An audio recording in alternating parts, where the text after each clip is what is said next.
네, 찬송가 112장 함께 부르시면서 또 수요 여행 함께 떠나보도록 하겠습니다.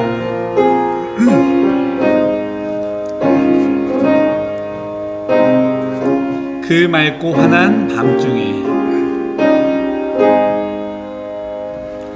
그 맑고 환한 밤중에 무천사 내려와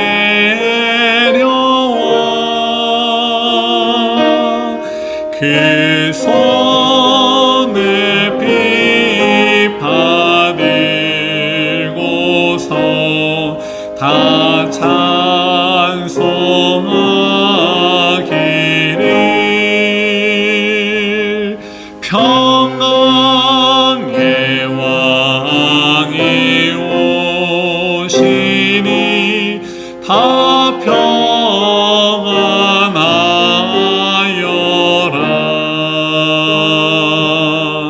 그 소란하던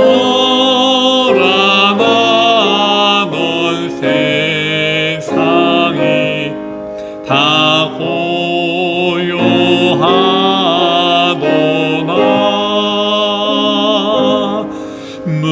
무천사 나에게 펴고서 이 땅에 내려와 그때에 부른 노래가 또다시 들리니 이 슬픔 많은 세상에 그리로 넘치고 온 세상 기뻐 뛰놀며 다 찬송하도다.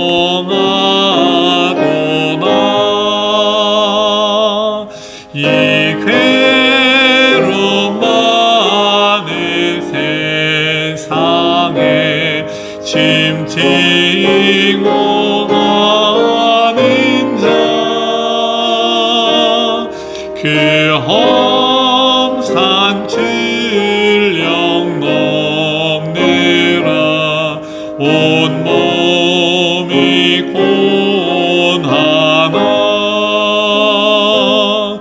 이 죄악 세상 살 동안 새 소망 가지고 저 천사 기쁜 찬송을 들으며 쉬어라. 예 선지에 언행하여 베들레헴에 주 예수 탄생하시니 온 세상 구주라. 주사 기쁜 노래를 또다시 부르니 온 세상 사는 사람들 다 화답하도다.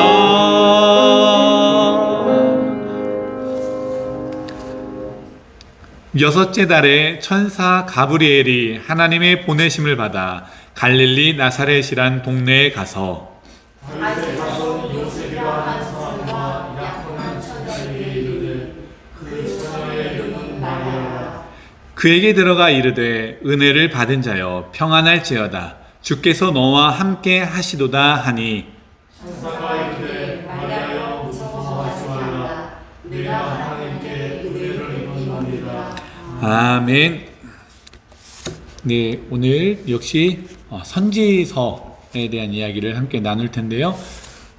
한 주를 쉬었더니 또 머릿속이 이렇게 좀 가벼워지셨을까봐 또 이렇게 잠깐 둘러보는 시간을 갖도록 하겠습니다. 창세기 우리는 천지창조로부터 시작을 했고요. 그리고 네 가지 대죄가 있었죠. 네 가지 대죄가 있었고, 그 다음에 하나님께서 선택해서 창세기를 이루어 나갔던 사람들 4명 한번 얘기해 보실까요? 누구? 아브라함부터요. 시작. 아브라함, 이삭, 야곱, 요셉.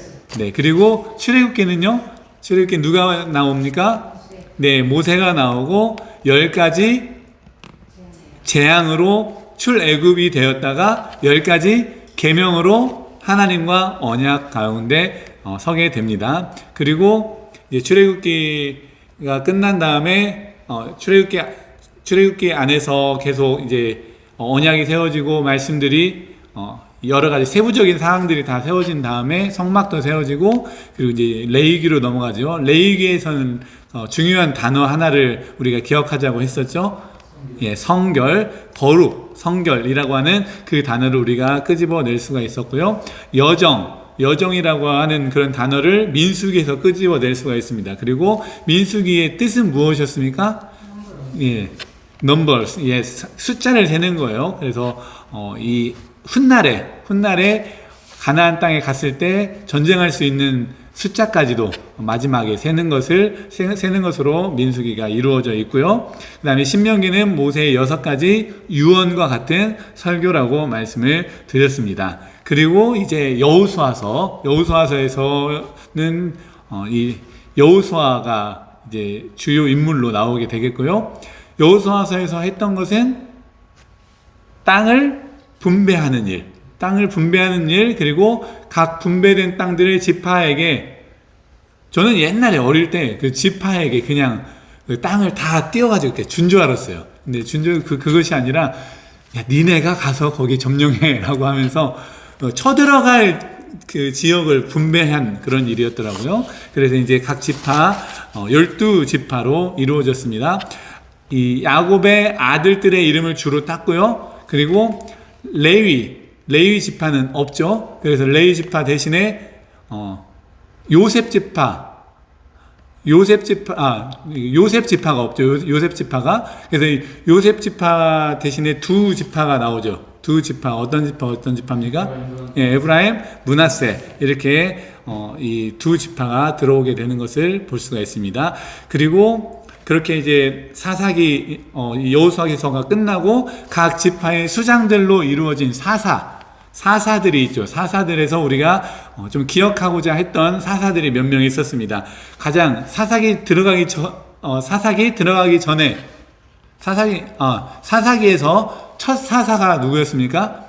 온니엘, 그리고 여성 사사 드보라, 그리고 300용사 하면 기억나는 기드온, 300용사는 기드온. 300용사, 혹시 기억나시나요? 물가에서 어떻게 먹는지에 따라서 이 숫자를 계속 줄여나갔던, 그래서 300명 가지고, 나중에 영화 300이라는 영화가 있는데, 그것도 용사들이거든요. 거기서 인사이트를 받아오지 않았을까, 이런 생각도 해보고요.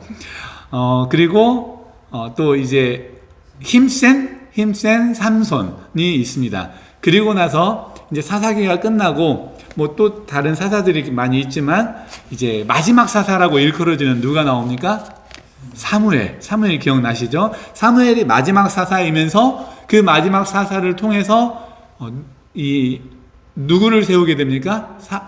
왕을 세우게 되죠. 왕을 세웠던 이유, 제가 장황하게 여러 번을 설명드렸기 때문에 아마 아실 거라고 제가 생각이 듭니다. 그래서 이제 왕을 세워서 통일 이스라엘을 만드는 첫 번째 왕 누구였습니까? 사울, 그리고 다윗, 그리고 솔로몬 때 아주 실수라고 해야 하나요? 잘못이라고 해야 하나요? 죄라고 해야 하나요? 이 이스라엘이 남북으로 갈라지게 된 직접적인 원인이 무엇이었습니까?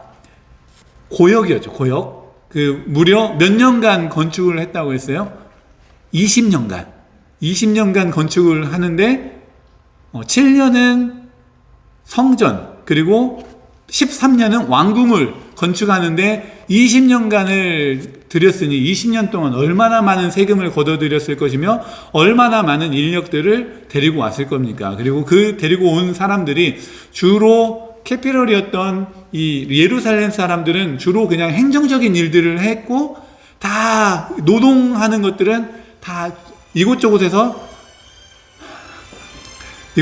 차출해서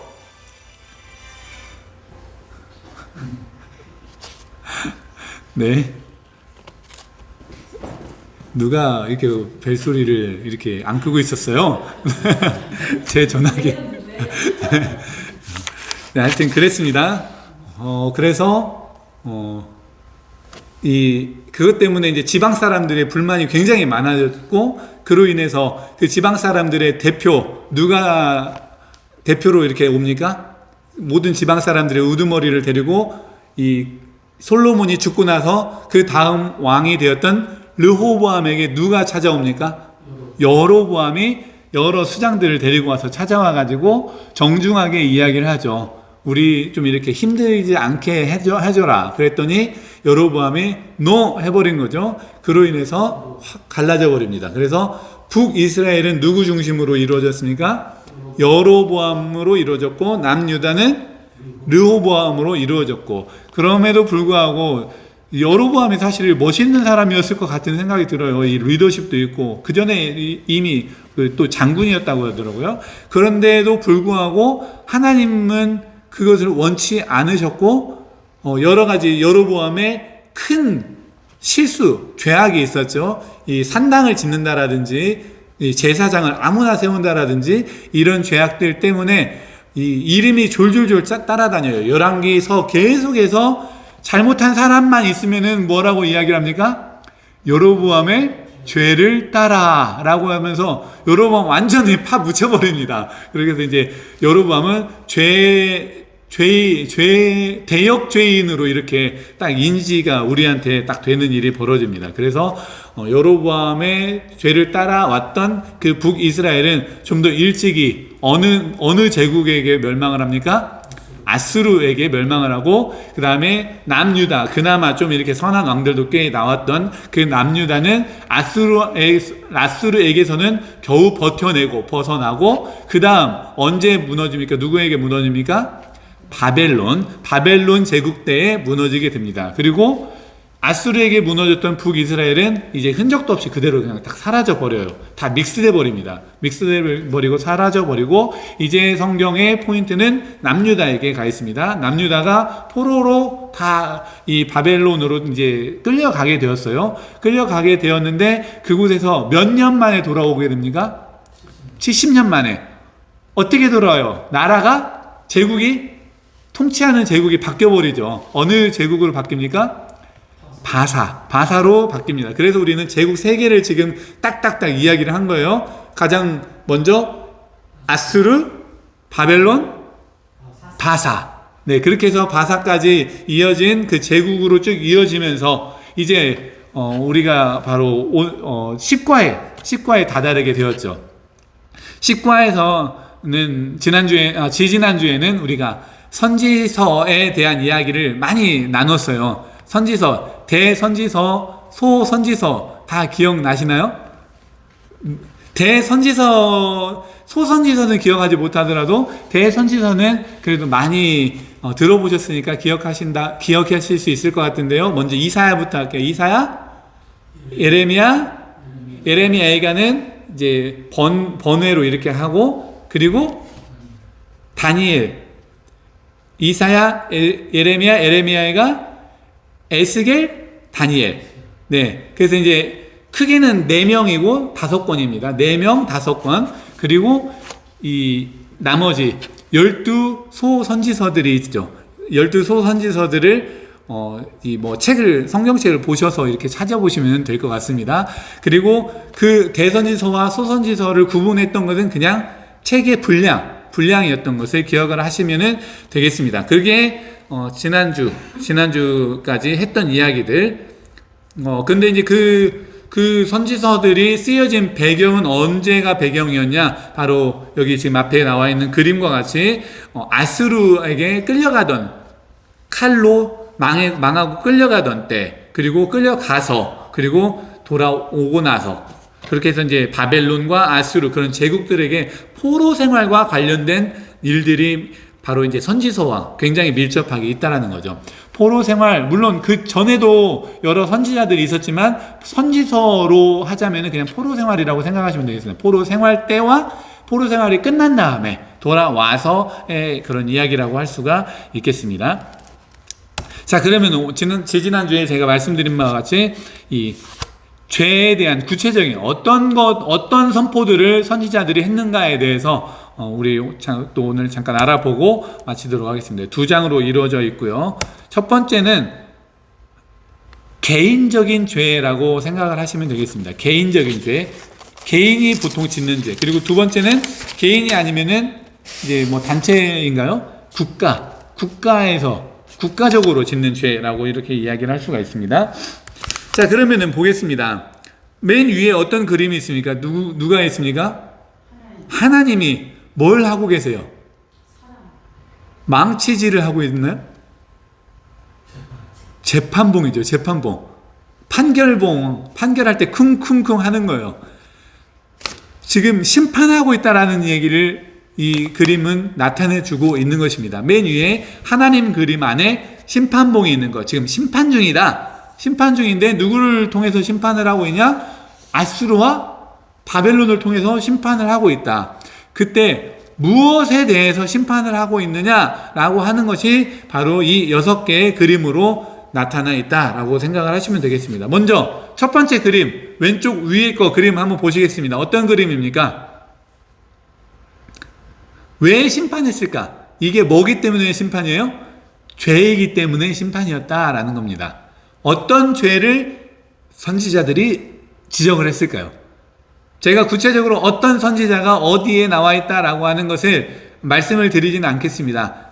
대략적으로 뭐 우리가 생각하는 그 뭐 이사야, 뭐 아모스, 미가 이런 선지자들이 이렇게 이야기를 해요. 첫 번째 그림은 점잖아 보이긴 하지만 이게 술이에요, 술. 그럼 술을 마시면 안 되냐? 이런 이야기들 우리들이 할 수가 있죠. 술을 특히 한국 사람한테는 그게 굉장히 익숙하지 않습니다. 술 마시는 그리스도인 굉장히 어색하죠. 술 마시는 그리스도인 어색하지만 이것은 전 세계적으로 볼 때는 사실 그렇게 어색한 일은 아니에요. 그리고 실제로 이 지역화, 상황화라고 하는 것이 뭐냐면은 선교사들이 어느 지역으로 선교를 하러 갔어요. 그러면 선교사들이 자기가 가지고 있는 신앙의 가치관과 그런 제도와 여러 가지들이 있을 거 아닙니까? 그것을 그대로 그 지역에 심어주면은 굉장히 위험한 일이 돼요. 굉장히 위험한 일이 돼요. 그것은 폭력이 될 수가 있습니다. 그 폭력 비슷하게 한 것이 뭐냐면은 바로 이 땅의 네이티브 인디안들을 쫓아내고 죽이고 살상했던 그 뭐 약간 미성숙한 그리스도인들의 이 땅 개척기가 아마 그런 일이 될 수 있을 거예요. 이 땅에 있는 이 사람들, 네이티브 인디안들의 상황과 형편을 철저하게 잘 맞추고 그들에 따라서 그들과 함께 서로 협조하면서 조화를 이루는 것이 훨씬 더 필요했다라는 거죠. 그래서 이제 훗날에 이 선교사들은 그런 것들을 이제 다 잘 알게 된 거예요. 그래서 각 선교를 하러 가는 곳마다 이제 그곳을 폭력적으로 나를 따라 하면서 폭력적으로 하지 않고 그 지역에 맞춰서 그 지역에 합당한 그런 이 복음을 전했던 것을 볼 수가 있습니다. 그래서 이제 그 지역에 맞춰서 하다 보니까 어떤 일이 벌어졌냐면은 한국에는 막걸리 문화가 있었대요. 막걸리 문화가 아주 오래 전부터 술 문화가 있었다는 거죠. 그래서 이제 술만 취하면 곤드레 만드레가 되어서 정말 정신이 다 사람이 완전 바뀌어버리는 일이 벌어졌다는 거죠. 뭐 서양에서도 그런 일이 뭐 없지는 않았겠지만 그렇게 많이 있지는 않았을 것 같아요. 그래서 술이 이 나라에는 굉장히 위험한 거다라는 생각을 했던 것 같아요. 이 선교사님들이 한국에 왔던 선교사님들이. 그래서 신앙생활을 하려면은 철저하게 술은 끊어야 한다라고 하는 것. 그래서 이 처음에 들어올 때부터 술을 죄악시했던, 자기들은 마시면서 자기들은 뭐 괜찮아, 뭐 그게 크게 문제가 안 됐겠죠. 심지어 뭐 유럽에는 그게 음료인 경우들도 있고, 또 이 성경의 배경이 되는 것도 포도주를 아주 자연스럽게 마시게 되는데도 불구하고 한국에서 들어올 때, 기독교가 들어올 때 이 술은 죄다 이렇게 되어버린 게 있습니다. 그러다 보니까 우리한테는 굉장히 술이 익숙하지가 않아요. 이 그리스도인들에게 술, 가급적이면 좀 안 마시면 좋겠죠. 마셔서 좋은 것보다 안 좋은 게 더 많을 수 있고, 또 복음을 전하는데 또 지장이 있고, 또 여러 가지 이 고정관념을 억지로 막 깨부셔가지고 무리를 일으킬 필요까지는 없으니까 뭐 절제할 수 있는 대로 절제하시면 좋겠는데, 성경에서 말하는 되게 중요한 것 중에 하나는 이 당시의 사람들이 너무 술을 많이 마셔서 이 술 취함 때문에 뭐가 옳고 그른 것인지 판단력이 완전히 흐려진 일들이 많이 있었다라는 거예요. 그래서 선지자들이 술 취하지 말라는 그런 말들을 선포를 하고, 그리고 그런 것들 때문에 이 술을 취하는 일들이 많이 있었기 때문에 하나님의 그것을 죄로 여기고 심판하였던 그런 원인 중에 하나가 되겠습니다. 그 다음에 그 오른쪽에 보면은 어떤 그림인지 혹시 유추하실 수 있으시겠습니까? 그 오른쪽에 보면은 이 얼굴을 막 많은 것으로 가렸어요. 그 가린 것들이 다 뭐냐면은 보석이에요, 보석. 다시 말하면은 사치입니다, 사치. 사치 때문에 뭐라고 하는 그 선지자의 선포까지 있었냐면은, 바산의 암소들아라고 하면서 코에다가 이렇게 막 코걸이 하고, 그러니까 그것으로 마치 소가 끌려가듯이 너희들이 다 포로가 되어서 끌려갈 것이다, 뭐 이런 얘기들까지 합니다. 오늘날 이 사치를 어떻게 설명해야 할까 참 쉽지가 않아요. 이게 사치의 기준이 무엇인지 사람마다 너무나도 기준이 다르고, 또 자라온 배경도 다르고, 어찌 됐든지 간에 누군가한테 좀 불편함을 줄 정도의 그런 사치는 좀 자제해야 하지 않을까. 내가 사치라고 여기는 나의 기준이 아니라 좀 사회적인 기준도 좀 살펴봐야 하지 않을까, 이런 생각들을 해보면 좋을 것 같습니다. 제가 어떻게 무엇이다 라고 말하기는 좀 어렵지만, 어쨌든 이 이스라엘에 여유가 생기니까 발생한 그런 사치들이 하나님께서 원치 않으셨던 일이었던 것은 분명합니다. 그래서 그로 인하여서 이제 지적한 일이 있었죠. 그리고 이렇게 술 취함이나 사치 이런 것들은 일반적으로 도덕적인 타락이라고 이야기를 할 수가 있습니다. 이 도덕적인 타락, 술 취함, 사치, 향락 이런 것들. 그런데 도덕적으로만 타락한 게 아니에요. 또 아래 왼쪽에 보니까 어떤 그림입니까? 아래 그림에 보면은요, 보통 이 비석같이 생긴 거는 무엇을 우리가 그동안 의미를 했습니까? 율법, 계명을 이렇게 의미를 했고, 그 율법이 지금 어떻게 되어버렸습니까?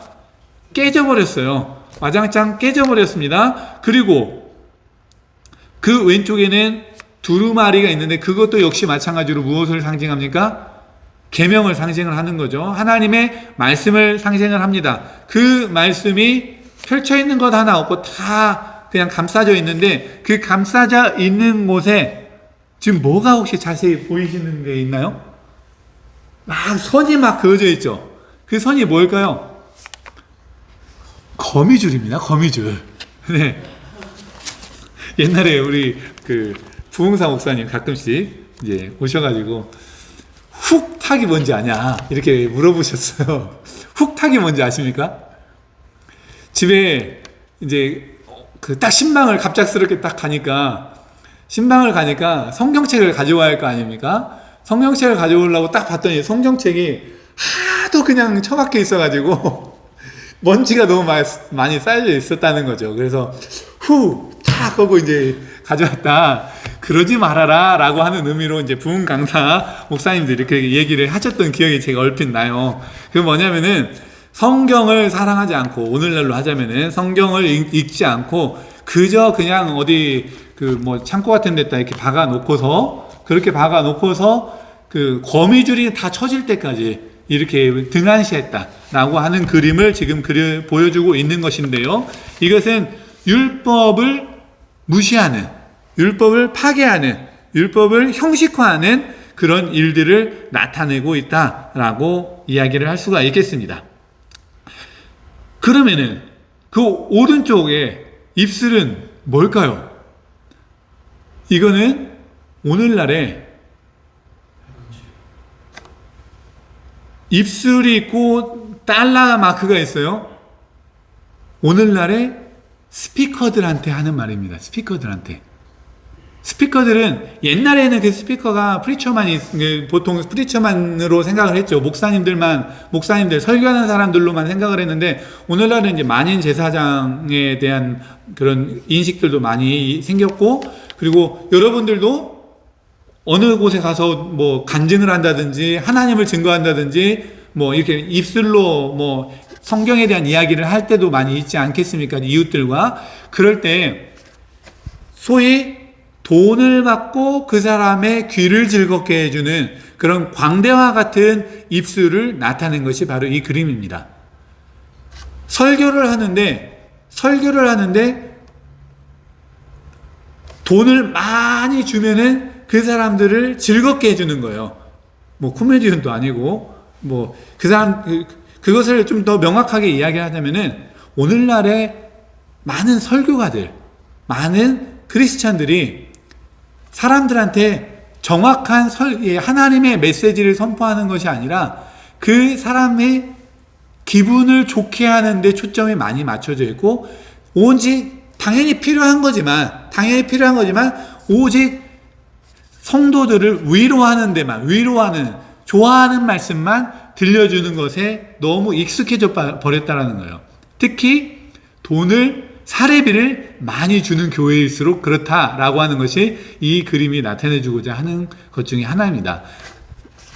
돈으로 메시지가 변질된 그런 사건들, 이런 사건들을 나타내 주는 것인데, 그러면은 이런 율법의 파괴라든지 이런 이 메시지의 이 파괴, 이런 것들, 거짓 메시지들, 그래서 사실 이 이스라엘 백성들 안에서도 거짓 선지자들이 굉장히 많이 있어요. 야, 니네 곧 있으면은 다 이제 풀려날 거야. 괜찮아. 다 너희들 잘 돼가고 있어. 이렇게 메시지를 전하던 그런 거짓 선지자들이 있다라는 거죠. 그런 선지자들에 대해서 계속 지적을 하는 겁니다. 거짓 선지자, 거짓 메시지, 뭐 이렇게 율법에 그런 등한시하는 일들, 영적 타락이라고 할 수가 있겠습니다. 영적 타락. 조금 전에 도덕적 타락, 지금은 영적 타락. 그러면은 아래 그림, 왼쪽 그림은 무엇을 이야기합니까? 저울이죠. 네, 기울어진 저울. 지금 저울 안에 뭐가 담겨져 있습니까? 안 담겨져 있습니까? 담겨져 있지가 않죠. 그런데 기울어져 있어요. 무엇을 상징을 해요? 네, 기울어진 이 사기를 이야기를 합니다. 부정상거래라고 착취, 이렇게 이야기를 할 수가 있어요. 그래서 이미 제가 이 워딩은 생각이 안 나는데, 여기 성경 그 선지서에서 보면은 얼마를 주고서는 얼마를 받는다, 막 이런 이야기들이 있어요. 계속해서 이제 장사꾼들이 이 도덕적인 상거래를 하지 않고 사기를 치는 그런 일들에 대해서 지적을 하는 것을 볼 수가 있습니다. 오늘날도 뭐 많이 있죠. 장사의 사기가 어디 있냐, 이런 얘기들도 할 수도 있겠지만, 어쨌든 이 하나님께서 원치 아니하시는 그런 거짓, 지금 이거는 사실 거짓이니까요. 저울 이만큼이면 이만큼이다라고 정확하게 하지 않았던 이런 저울에 대해서, 상거래에 대해서 지적을 합니다. 마지막, 이거는 역시 재판봉일 거니까, 재판봉인데 돈이 있어요. 그 위에 있는 이 목회자나 이 메시지와도 굉장히 비슷하겠죠. 돈을 받고 재판하는 불의한 재판이 많이 이루어졌다라는 거죠. 돈을 많이 받으면 이기게 되는, 오늘날하고도 뭐 그렇게 다르지 않습니다. 뇌물, 편파, 사법적인 그런 타락을 이야기합니다. 경제적이고 사법적인 이런 타락, 맨 아래줄 그런 타락들을 일컬어서 사회적 사회적 타락이라고 이야기할 수가 있습니다. 그럼 맨 위에 도덕적 타락, 영적 타락, 사회적 타락, 이런 타락들, 개인적인 그런 타락들에 대해서 지적하고 그런 죄 때문에 하나님의 심판이 임했다라고 하는 것을 선지자들이 선포를 하는 겁니다. 자, 그럼 마지막 그림 보시겠습니다. 이거는 아까 말씀드린 대로 이 국가적인 그런 타락이라고 이야기를 할 수가 있겠죠. 맨 위에 보면은요, 맨 위에 왼쪽에 보면은요, 높은 산 위에 성이 지어져 있어요. 이것을 우리는 일컬어서 요새라고 이야기를 할 수가 있습니다. 하나님을 의지하는 것이 아니라 더 강한 성을 짓겠다. 강한 요새를 지어서 하나님보다 요새를, 자기들의 전투력을, 군사력을 믿겠다라고 하는 것이 이런 칼과 이 요새, 산 높이 쌓아진 그런 요새를 이야기를 하죠. 그리고 그렇게 해서 요새를 지으니까 전쟁이 좀 덜 생기고, 그리고 이웃 나라들과 이 동맹을 맺습니다. 오른쪽에 보면은요, 그 오른쪽에 편지 같은 게 있고 거기에 빨간색 인주가 딱 묻어 있는 게 있죠. 그것은 바로 동맹서를 이야기합니다. 주변 나라들과 하나님께서 원치 아니하셨던 그런 나라들과 연결되어지는 것이 그냥 연결만 되는 것이 아니라 서로 이 결혼하고 또 서로 이 우상을 이렇게 들여오는 일들로 그런 일들 때문에 이 이스라엘 백성들이 타락하게 되는 그런 직접적인 원인이 되었던 이 동맹 때문에 전쟁은 일어나지 않아요. 그런데 그 동맹 때문에 하나님 앞에서 죄악을 질 수밖에 없는 국가적인 죄가 된 거죠. 가운데 동그라미가 있습니다. 동그라미가 있고 그 안에는 그 팜트리가 있고 이 아주 그럴싸한 건물이 하나 지어져 있죠. 그리고 되게 나름 선명하게 이파리들을 굉장히 신선하고 프레시한 느낌을 주기 위해서 있는데 잘 안 보이실 거예요. 저 이파리들 사이에 좀 더 진한 색이 가운데 있어요. 그게 뭔지 혹시 아십니까? 포도입니다. 포도. 약간 보라색, 남색으로 있는 부분이 있거든요. 포도예요. 이 동맹이나 군사력을 확충해가지고 안정을 이루어서 지역 사람들한테는 이렇게 하겠다라고 하는 거죠. 좋은 건물에서 살고 향락을 누리면서 살 수 있고 포도주를 마음껏 먹으면서 살 수 있는 그런 파라다이스, 유토피아 같은 것들을 자기들이 만들려고 했으나 그러한 것들이 선지자들이 뭐라고 이야기를 하냐면 너희들은 그냥 그물에 잡히는 비둘기와 같다라고 이야기를 합니다.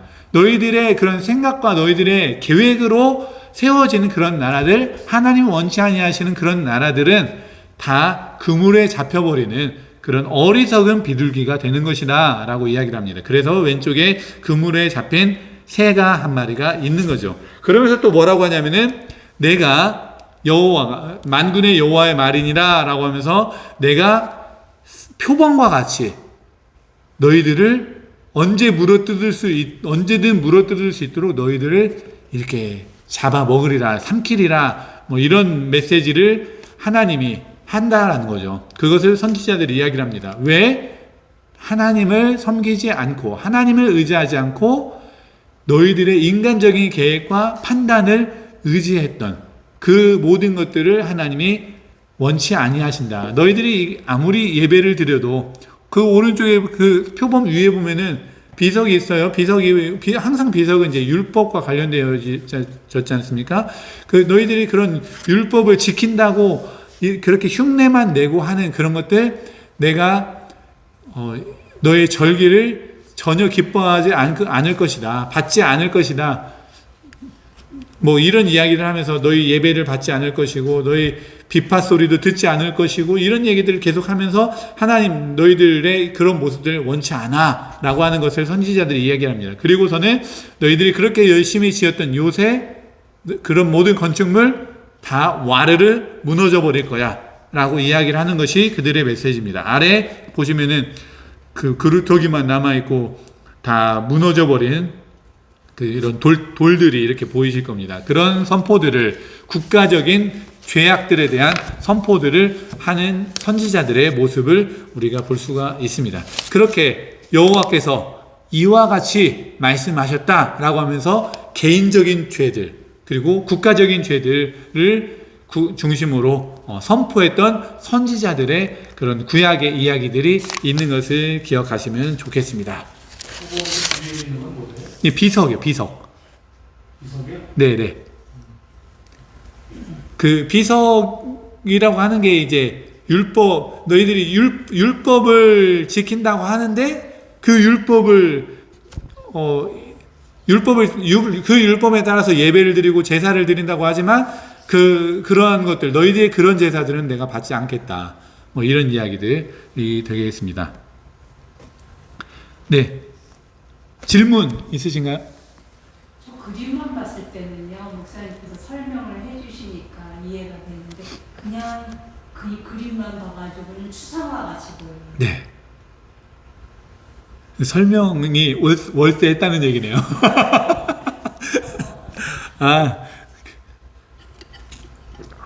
선지서 17장인데 16장, 17권인데 그것을 이 10과 안에서 다 그냥 해결을 하려고 하니까 역시 큰 그림만 할 수밖에 없습니다. 그럼에도 불구하고 하나님께서 이와 같이 말씀하셨다. 선지자들을 통해서. 그래서 이제 이 개인적인 죄들에 대해서, 국가적인 죄들에 대해서 이렇게 말씀하셨던 그런 우상 숭배, 타락들, 이런 것들에 대해서 우리가 함께 나누었습니다. 그런 것들이 현대 생활에도 적응이 그대로 되는 것 같아요. 맞아요. 우리 인간이 타락하고 욕심을 부리면서 큰 성을 짓고 싶어 하지만 하나님 보시기는 불가리지 않은. 네. 저도 여기에서 벗어나기가 어렵지 않을까. 항상 우리는 그래서 노력하는 그런 신앙인이 되어야 하지 않을까. 이 말씀을 계속 듣고, 이게 죄지, 맞아. 그래, 그렇게 하면 안 돼. 게으르면 안 돼. 사치하면 안 돼. 이러면 어떨까. 항상 그 코람데오의 마음으로 하나님 앞에서 하나님이 이것을 기뻐하실까. 이런 생각을 하면 좋지 않을까. 그런 생각을 해봅니다. 네, 그러면은 우리 오늘 함께 찬양 나누도록 하겠습니다. 어떤 찬양을 할까 고민을 많이 하다가 이번에 대림절이잖아요. 지금 대림절기. 지난주에도 이 기다림에 대한 이야기를 나누었었는데 여기 마지막 가사를 보니까 주님 오심을 기다리며 라고 하는 가사가 있어요. 그런데 이제 사실 이게 그 후렴 부분에 보면은 너희는 가만히 있어 라고 되어 있어요. 너희는 가만히 있어 라고 하는 말이 오늘날 현대인들한테, 특히 한국 사람들한테 조금 약간 예민하게 들려질 수가 있습니다. 왜냐하면은 가만히 있으라고 해가지고 가만히 있다가 호구가 되거나 죽어버리는 일들이 너무 많았던 거예요. 예전에 벌써 10몇 년이 되었네요. 11년 전에 이 세월호 사건도 마찬가지고 여러 그냥 가만히 있으라고 했던, 그래서 가만히 있으면 그냥 과연 되는 거냐 이런 논란이 있었죠. 그런데 이제 그 부분이 이 본문하고는 좀 다릅니다. 그리고 이 찬양을 부르면서 그렇게 해석하는 사람들도 많이 있어요. 그냥 내가 할 수 없으니까 가만히 있으면 되겠구나 라고 하지만 그렇게 이 수동적인 태도를 이야기하는 게 아닙니다. 이거는 이 이스라엘 백성들이 출애굽하는 당시에, 출애굽하고서 홍해 앞에 섰을 때 엄청난 요동이 있었던 거예요. 뒤에서는 군대가 쫓아오지, 앞에는 이 바다가 가로막고 있지, 곧 죽을 것 같은 그런 상황에서 너무 불평과 불만과 울부짖음 속에서 막 항의하는 일들이 막 벌어집니다. 어떻게 하는 그런 중에서 하나님께서 주시는 말씀이 바로 너희 그렇게 야단 피지 말고 가만히 있고 하나님이 하시는 일을 봐라 라고 하는 거지, 수동적으로 너희 그냥 가만히 있으면 모든 것이 다 될 거야, 이것은 아니다라는 것은 꼭 기억을 해 주시면서 이 찬양을 부르면 좋을 것 같습니다. 하나님은 우리의 피난처가 되시며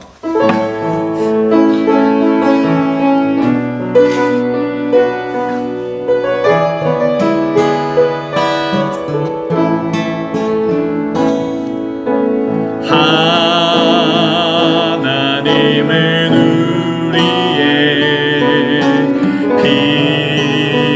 피난처가 되시며 환난 중에 우리의 힘과 도움이신 하나님은 우리의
하나님은 우리의 피난처가 되시며 환난 중에 우리의 힘과 도움이시라. 힘과 도움이 너희는 가만히 있어.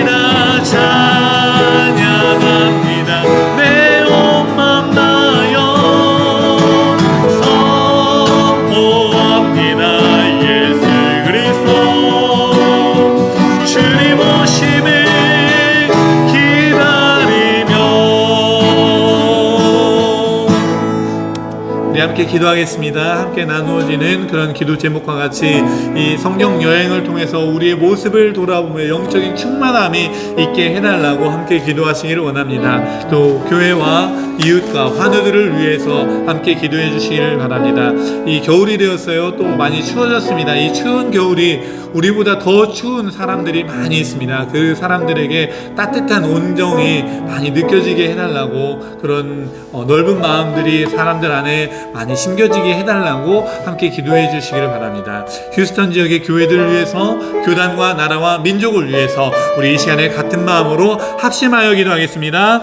살아계신 하나님 참으로 감사드립니다. 하나님의 귀한 인도하심과 사랑 안에서 오늘도 주의 전을 아버지 사모하는 마음으로 나아올 수 있도록 인도하여 주시니 참으로 감사드립니다. 하나님, 이 시간에 우리들이 간절히 기도하고 원하는 것을 아버지 우리가 이렇게 공부하고 서로 알아감에 따라서 우리의 믿음이 더욱더 자라게 하여 주시옵소서. 우리의 순종함이 더욱더 자라게 하여 주시옵소서. 우리 겸손함이 더욱더 깊어지게 하여 주시옵소서. 영적인 충만함 안에서 우리들이 하나님의 뜻을 바르게 알아가는 우리 모두가 될 수 있도록 주님 인도하여 주시옵소서. 하나님, 우리 교회를 이 땅에 세우셨사오니 이 교회 통하여서 이루고자 하시는 아름다운 일들이 있게 하여 주시고, 우리들이 교회를 더욱더 사랑하고 교회 안에서 또 우리 하나님 안에서 힘을 얻을 수 있는 그런 교회들이 되어질 수 있도록 하나님 인도하여 주시옵소서.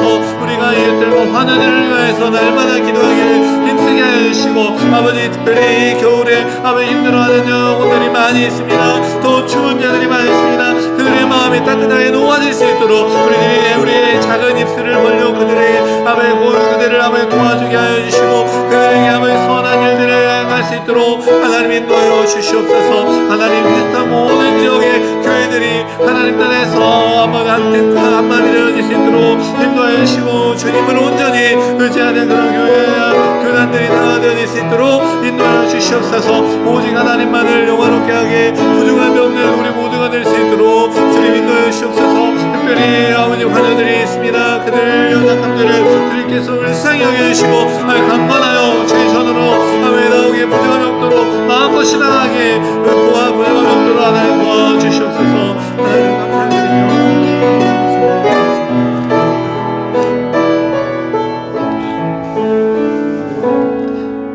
살아계신 하나님 참으로 감사드립니다. 오늘도 주의 말씀을 사모하는 마음으로 주의 전으로 나아갑니다. 하나님 이곳에서 우리가 알게 된 것, 깨닫게 된 것들이 그것으로 끝나는 것이 아니라 우리의 삶 가운데 그대로 이어지고 적용되어지고 더 깊은 겸손함이 있게 하여 주시옵소서. 그리하여 그 영적 충만함 가운데서 우리가 이웃을 섬기고 또 병든 자들을 위하여서 기도해주는 그런 성숙한 그리스도인들 다 될 수 있도록 주님 도와주시옵소서. 하나님 날씨가 많이 춥습니다. 모든 교우들 모든 지역 사람들이 다 안전하게 하여 주시고 추위에 고통당하는 자들이 없을 수 있도록 주님께서 도와주시옵소서. 이 나라 이 민족을 주님께서 기뻐할 만한 그런 나라로 삼아 주시고 이곳의 모든 연약함들이 새로워지는 날마다 새로워지는 그런 은혜가 이 땅 가운데 있게 하여 주시옵소서. 모든 것을 감사드리며 예수님의 이름으로 기도드립니다. 아멘.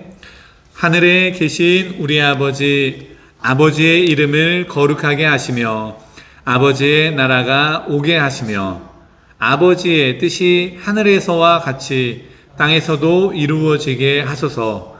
오늘 우리에게 일용할 양식을 주시고 우리가 우리에게 잘못한 사람을 용서하여 준 것 같이 우리 죄를 용서하여 주시고 우리를 시험에 빠지지 않게 하시고 악에서 구하소서.